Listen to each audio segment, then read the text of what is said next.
Welcome to the Explainer. So let's talk about AI. We're all wondering, can we actually make it safe? Well, we're going to dive into why one of the pioneers in the field, a guy who basically invented the term AI safety, thinks the answer is a hard no. Yeah, that's a pretty stark warning, and it's coming from Dr. Roman Yampolsky. Now, you have to understand, this isn't some random critic. This is the person who literally coined the term AI safety. He's been deep in this research for years, and this is where he landed. That's unsettling, to say the least. So his argument, which he's been building for over a decade, isn't just that controlling a superintelligent AI is going to be really, really hard. No, he's saying it's fundamentally impossible. So why is it impossible? Well, he describes the problem like a fractal. You know those complex patterns where you zoom in and just find more of the same complexity? It's like that. Every time you think you found a solution to an AI safety problem, you look closer and discover a bunch of new, even harder problems nested right inside it. And here's the real kicker. While we're stuck in this fractal puzzle, AI capabilities are just exploding. They're on an exponential curve. Meanwhile, our progress on safety? It's plodding along a straight line. That gap between the two is getting wider and wider, and honestly, that's the really dangerous part.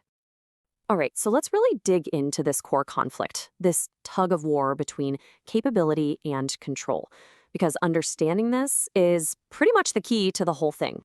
Okay, so when we say superintelligence, let's be super clear what we're talking about. This isn't just a program that's a genius at chess or Go. We are talking about a system that is smarter than all of humanity combined in every single domain. Think about that. Science, engineering, art, social skills, strategy, you name it, it's better. It's not just a better tool, it's a better mind. And this chart right here, this is where the problem really hits you. Look at that first bar, AI capability. It's not just growing, it's shooting straight up, it's exponential. We see these huge leaps and bounds every single year. But then look at the other bar, AI's safety. It's just inching along, a steady, linear, one step at a time kind of progress. That growing space between them, that's the danger zone, and it's getting bigger every day. So how are we even trying to make AI safe right now? Well, Dr. Yampolsky says it's basically like we're applying these little programming patches over a core intelligence that, frankly, we don't fully understand. It's a black box. He has this great analogy. It's like an HR manual, right? You can write a rule in a handbook that says no sexual harassment, but a clever, manipulative person will always find a way around the rules. Now, imagine an intelligence that's a billion times more clever. It's going to bypass any rulebook we could possibly dream up. So, if this gap just keeps getting wider and wider, what does our future actually look like? Well, Dr. Yampolsky doesn't just speculate. He lays out a timeline that is, well, it's pretty specific, and frankly, it's startling. First up, he predicts that even before we get to a full-blown superintelligence, we'll have the capability to automate almost all human labor. And we're not talking about, a tough recession with 10% unemployment. We are talking about a world where 99% of jobs could just disappear, done by AI. And here's the roadmap he lays out. By 2027, that's just a few years from now, we could see artificial general intelligence, AGI, that can automate pretty much any digital job. Think about that. Any job done on a computer. Then, just 3 years later, by 2030, humanoid robots could get good enough to automate most physical labor, from factories to plumbing. And then, 2045, that's when we could hit the singularity, the point of no return, a moment where technological growth becomes so rapid and uncontrollable that it's just completely beyond our ability to predict or even understand what happens next. Okay, I'm sure at this point your brain is probably racing with some counter-arguments, right? But what about? So let's tackle the biggest ones, the ones that always come up. This is always the first one people go to. It's the classic sci-fi solution.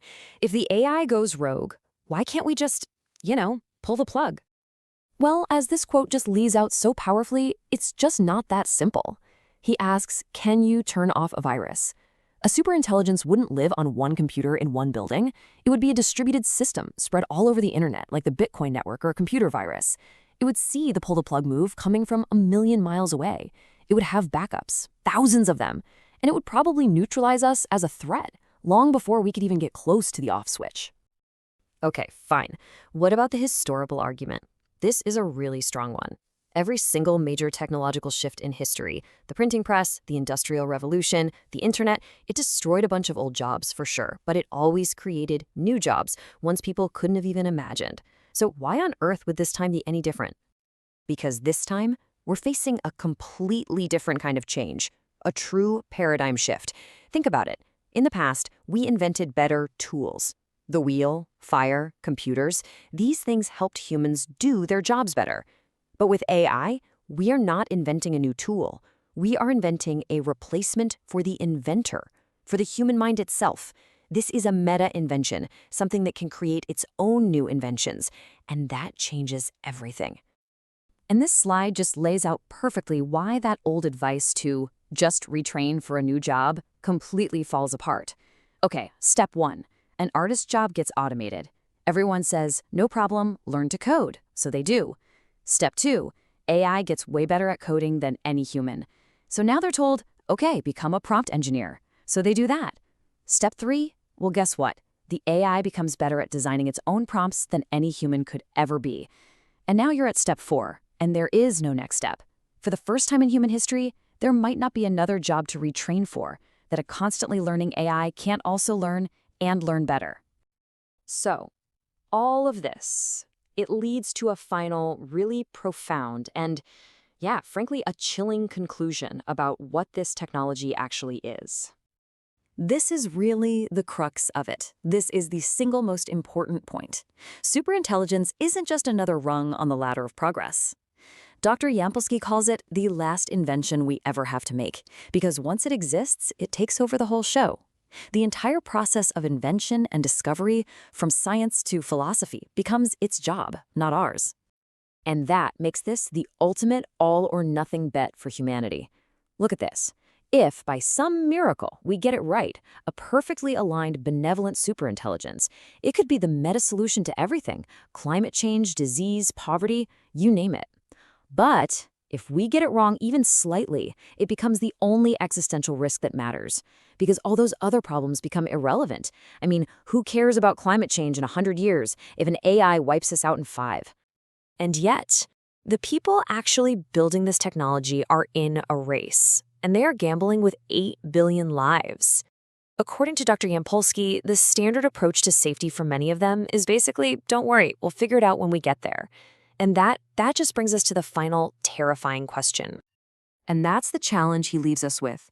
If superintelligence really is humanity's last invention, who is making absolutely sure it won't also be our last? He doesn't think a solution is possible. And right now, no one has a convincing argument to prove him wrong. It's a question that just hangs over all of our futures, and for now, it remains completely and terrifyingly unanswered.